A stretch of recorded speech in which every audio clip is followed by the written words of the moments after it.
deep in the depths of the Grace Fellowship basement here in Lakewood, Colorado. We dive a little deeper into Sunday's sermon. I'm Johnny McCloskey, and I'll be your host on the Grace Deep Dive podcast.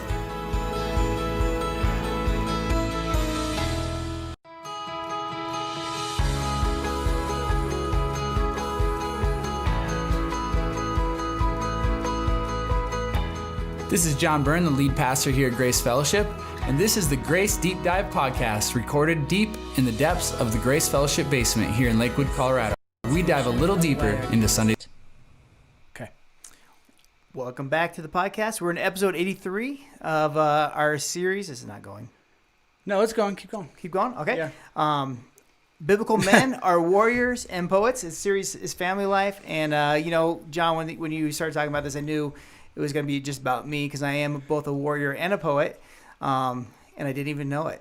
Did Kelsey tell you that? I'm just wondering, Johnny, how long did it take you to come up with that? Yeah, I just came up with it just now. It wasn't. Hey, but no, it's funny because I was watching my wife as you were preaching.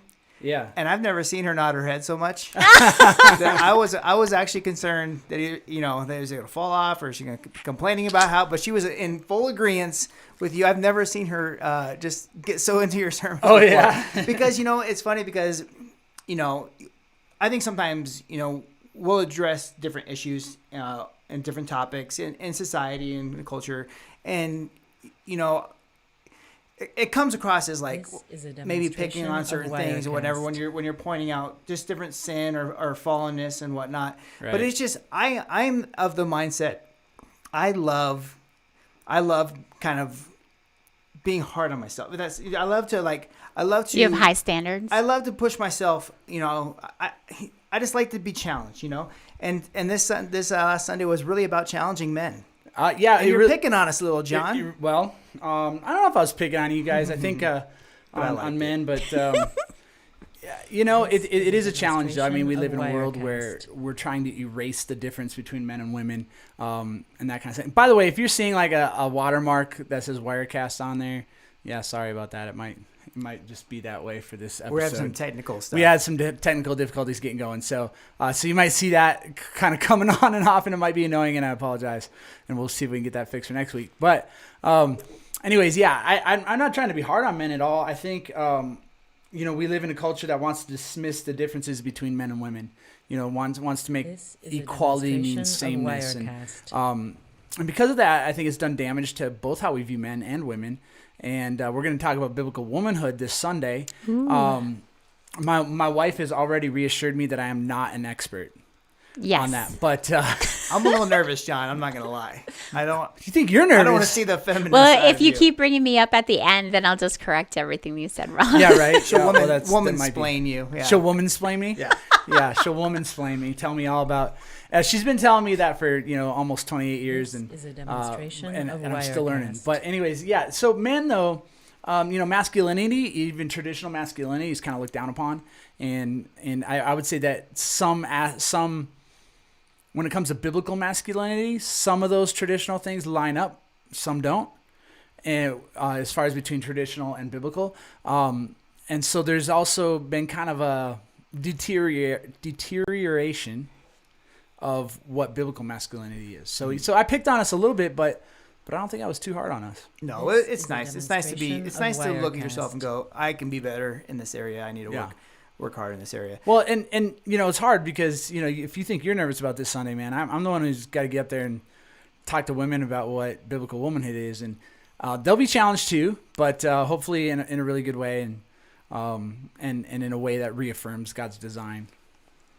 Well, I think for me, when I heard your description of what you were talking about the guys with, it made me go, okay, I really need you to do that with Joe and help him come to that. And, that means I might have to allow you guys to move the coffee table and do some jiu-jitsu in the house.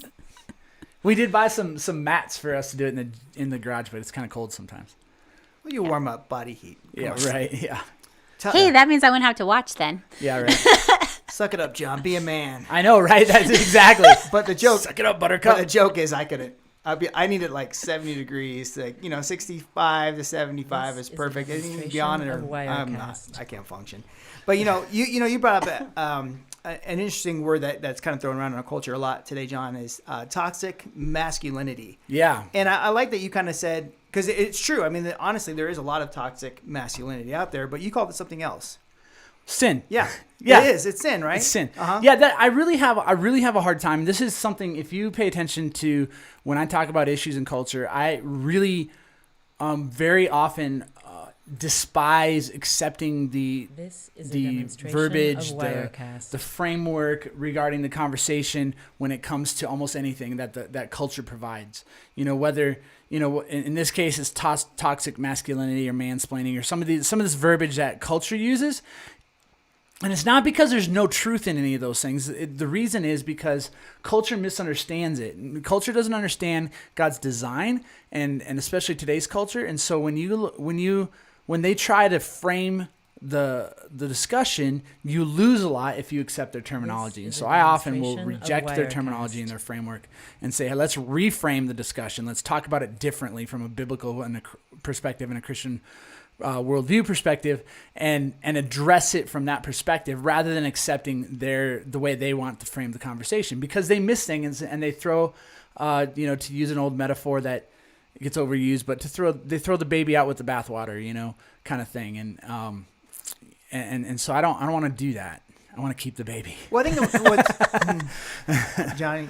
Yeah, I was gonna let's not go any further down that. Yeah, Papa don't preach. It's like Madonna or something. Yeah. No, I think it's important to kind of redefine it, because in reality, it is, when sin is involved in the male, it can come across very toxic. Of course it can. And very aggressive and even scary. So I even understand why some women might feel that, be afraid of a man who embraces masculinity, because they've seen in their life examples where that man was very sinful or sinfully led, and he abused it, and he didn't do it with the authority of God in mind. Yeah, and I think that's really important. We kind of understand these things.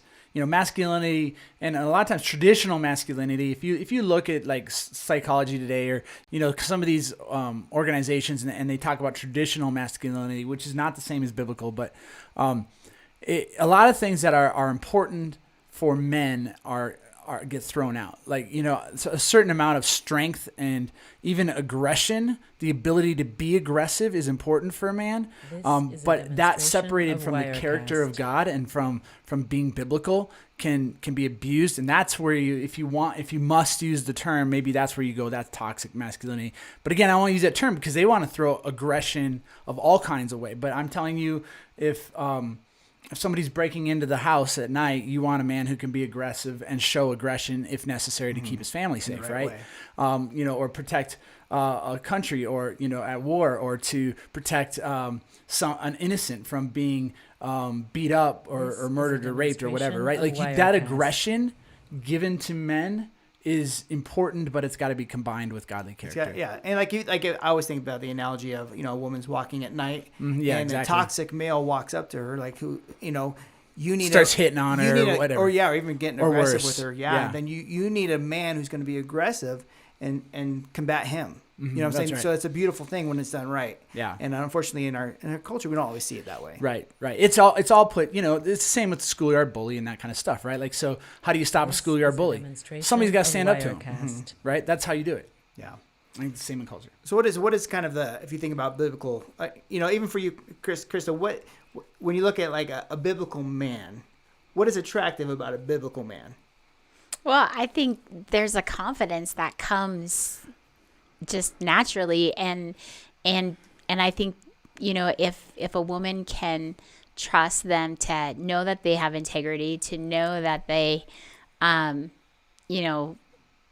their goal is to love the Lord with their whole mind, body, soul, all of that. I think you're going to see that fruit in their life, and trusting them makes it so much easier. Yeah. How would you define a biblical man, John? Yeah, I mean, I think you look back at creation, right? And I think that a biblical man will provide, will protect, those kinds of things play into that role. And there's those things are important. It seems like God has given that to men do those things. We're going to talk about womanhood, and I think this Sunday you're going to really see that elevated in a really positive way, the way that God designed it. But that idea of providing and protecting, those kinds of things is given to men, and in part that's how we're built, right? Physically, we can protect because we're stronger and those kinds of things. The providing, again, oftentimes going out and doing. Especially you go back to more agrarian societies, a lot of that work was extremely physical in nature. Not that women couldn't do it, but men are almost kind of designed to do some of that stuff. And so I think there's a real sense in which, Scripture has those categories for men and says, hey, go and do these things.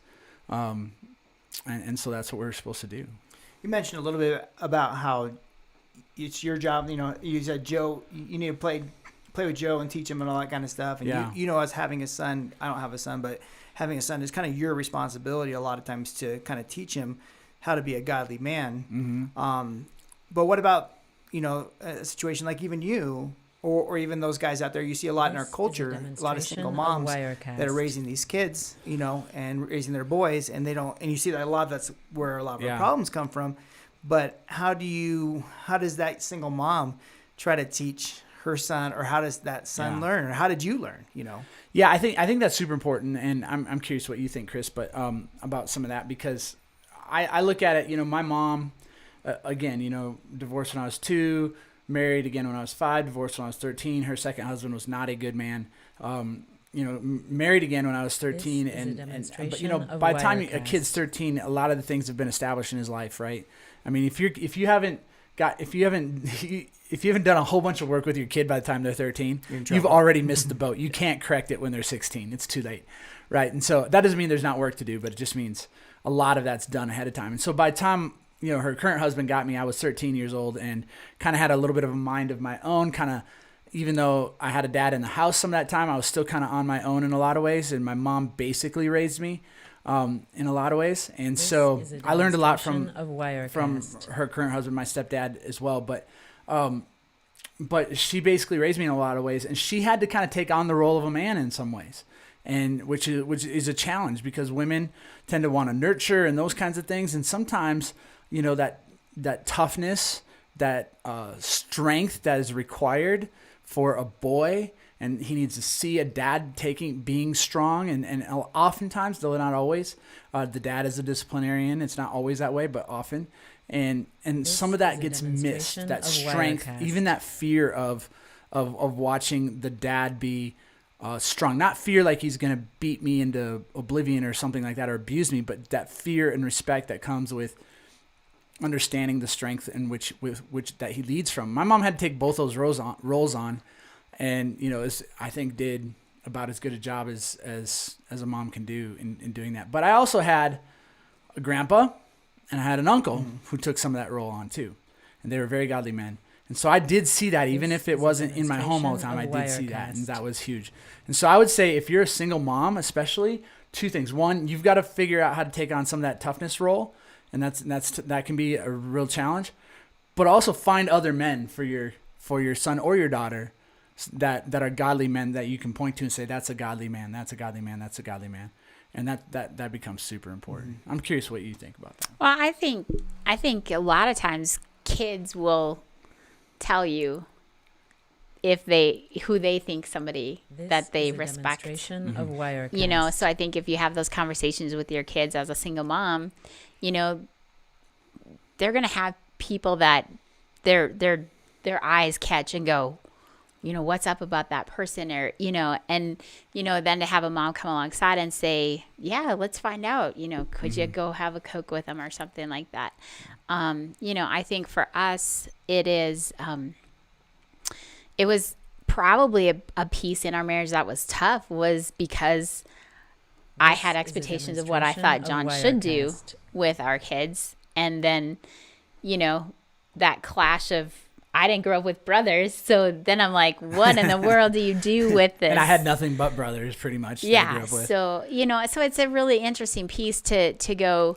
How do you not have growing up with it? John didn't have it, And then I'm saying, well, we need to have it. But I didn't know what that looked like from a guy's standpoint either. Yeah. You know, so I think that is, it's just a communication that has to happen. This is a demonstration of Wirecast. Cool. Well, I was going to, you mentioned Titus. Yeah. You're reading out of Titus, and you talked about how Titus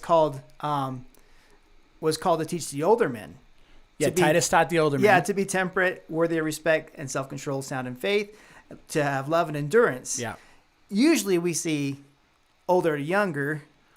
Well, we see that in that passage too. You jump down a few verses. Does he jump down? Yeah, then it's the older men teach the younger men, right? So it's Titus teaches the older men teach the younger men. Interesting, though, that Titus taught up first, and then it came down. Yeah. I mean, what do you think about that kind of going back and forth? Do you think I just thought it was interesting. Yeah, I mean, there's challenges to that just from an application standpoint. Mm-hmm. Sometimes older men don't want to be taught. Okay. I think that's a real challenge, especially they've had experiences and they kind of. I went to school hard knocks or whatever it is, but I think humility, and this would fit under that character thing that I talked about on Sunday. Godly men are men of character, and humility's got to be part of that, right? The humility to say, I can still learn, I can still grow, and to never really stop doing that. So even as you're older, you can still learn, even if sometimes from younger men and things like that. And so I think we need to, and even Timothy it's kind of the same thing. Paul instructs Timothy on some of these things, and he's a young guy. And he's supposed to teach some of these older men, and so you see that in Scripture. So humility's got to be part of the picture, and that can be a challenge because we all want to act like we know everything and whatever, but we don't. And why is that? That's sinful. Yeah, just by the way, women like to do that too. So it's called sinful masculinity. Sinful masculinity. Yeah. Hey, if you want to, I'm fine with that kind of terminology. But then we reframed it, right? Yes, we did. We reframed the conversation, and that's important. I was kind of thinking that the importance of God's design, and that's kind of the whole point of this series is to redefine God's design for the family and whatnot. As we've kind of gone back to old topics, months and months ago and whatnot, and there's so many times where it's just like, who cares? Don't do it as it was designed. What's the big deal? I kind of sometimes find myself wrestling it with that, whether it's the man's role in a marriage or the child's role in a family or someone's role at a job or just even your gender and all that kind of stuff. Like, who cares? Just that's not a big deal. Like, doesn't matter what the design was. Well, and then I starting to think, and there are two things to me that really got to me. Okay. One was obviously if there's a designer and he says this is how you use it, that's how you use it. You know, people don't like that, but but the other one is kind of interesting too. When you don't use something as it's designed, it begins to show wear or to break down. Right. Because you're not using it correctly. Right. And you may not notice it right away, but over time, it's going to show wear. It's going to break down. It's going to start crying out for something, or acting out in some way. Yeah. And I was like, well, that's why you do it as designed, because you might, in the moment, everything's fine. And maybe even in some situations, better than the church. There might be a relationship that's doing better on the outside world than in the church. There might be a couple that's fighting, or they're not getting along, or they're not honoring God. But as we live out of the design, we start to experience wear. Yeah. And we will eventually break down. It's not always broken immediately. No, that's for sure. Mm-hmm. And I think that that's an important distinction to make. So yeah, I think that we see that. I mean, honestly, the situation we're at in 2021 has been building for a long time. It's not the last 2 years or last 4 years, last 5 years, even last 10 years. I mean, this has been building since like the 50s and 60s. As far as where we are at considering gender and roles and things like that. So, I was gonna kind of turn the conversation a little bit towards what you're talking about a little bit on Sunday, because you talk about warrior and being kind of a poet, and they're kind of they kind of go together in some ways. I look at our culture nowadays, with men being less active, and I think about it when I watch sports. You'll watch a guy who doesn't play sports anymore. He's watching football, and he is just getting so angry and irate and whatnot. Because he's not really doing anything, And I think he wants to be competitive because we have that competitive nature, but there's no outlet for it, but just to watch TV, And I think there's a frustration that builds, and I feel like, as you see kind of men getting angrier and, when it goes toxic or sinful or whatever it is, it's partially because they're not able to compete or able to create, as you talk about the poet, and I feel like when we're being fed just television and, Facebook or social media feeds, we can try to lash out and be competitive and express ourselves or feel somewhat creative. But in reality, we're not feeding ourselves. No, yeah. I think we just lost our camera. Okay. We're not feeding ourselves. We're just, we're just watching. Yeah. And how is that harmful? Or do you see a correlation? Do you see a connection there? Yeah, they can look at me, I guess. They get my is a demonstration my of Wirecast. Sorry. I'm wave my little fingers. I know, but they'll still be able to hear you guys. Okay. Sorry about that. All kinds of stuff going wrong today. That's all right. We'll keep going. I have a thought on that. Yeah, go ahead. So think about if the man is provider and that his job is consuming him and he is, comes home and is tired and wants to veg, whatever, or the woman comes in and is... This is a demonstration of Wirecast. Him and, setting up the home and asking his opinion. In some sense, his need, his purpose in the family is not even being uplifted or requested. Well, no, I think that's a lot of what happened. Has happened both. How should I say it? As far as like, this is weird. I don't know if the sound is working right. This is a demonstration of Wirecast. Anyways, both from the perspective of living outside our purpose, and if that is taken away in some way, then that gets to be a challenge. And I think that's part of what women have experienced too, especially since the Industrial Revolution. And we'll talk about that maybe more on Sundays, that some of that purpose has been taken away. And that's really, really problematic. I was thinking about even just the creative side. I know you're really good about reading books, and I'm sure that energizes you in a lot of ways. What's he laughing at? I don't know. You read a lot. John reads a lot, right? He reads a lot, but I don't know that I would call him energized. maybe mentally energized, but Okay. but even the sense of like creativity for doing a sermon or something, it sparks an idea. And I was actually, I like comic books and comic book art. And there's this one artist, and you think these guys naturally are creative, and he says he puts art up all over like other people's art all over around his studio, and he looks through art all the time because if he doesn't fuel himself with new is a demonstration images of or Wirecast. Existing images that kind of fuel and inspire him, then he'll just wither up. And I was like, that's really interesting because you just assume that creativity just flows. But in reality, I think we need to constantly be taking in information and then being able to express it. Yeah. And unfortunately, I don't think Facebook is always the best way. Rarely. You'll see it. Yeah, and I think a lot of that frustration goes back to the fact that, men and women don't feel, they're not that we do. And I'm bad at this, just like reading books and just be careful what we process, because it's going to affect us, and make sure we're doing stuff. Yeah, well, I think I do think that is important. We got to learn constantly, and that's super important.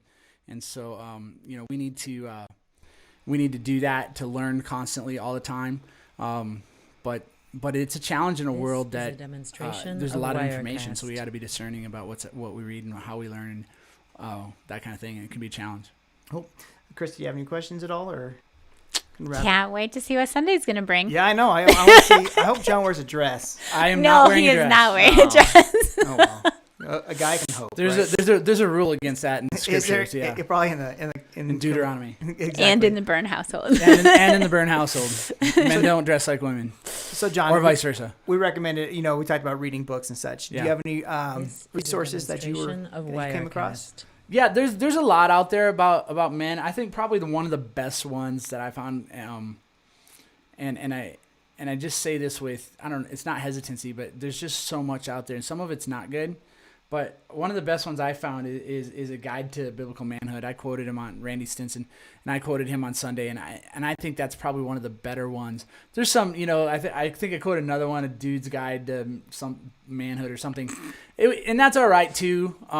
But I would go with This the is a Randy Stinson demonstration one. of However, if Wirecast. you have a woman that it wants to support her guy, I would say Stormy Martin's Power of a Praying Wife, and then also the Love and Respect one, but I can't remember who it's by. I don't remember either. There really is from a marriage perspective, which we'll talk about in a couple weeks. There's a lot of good stuff out there too, but there's some not so good stuff. So be careful about that. But I know that Chris went through the Power of Praying Wife, and that was really good for her. Yeah. She really liked it. Yeah, Because it's all about This you're is a praying for your demonstration of Wirecast. partner, and yet what's happening is you're letting God work in them however He says, and you change your heart towards Him. So yeah, it's kind of cool knowing that He's involved too. Yeah. That God's involved.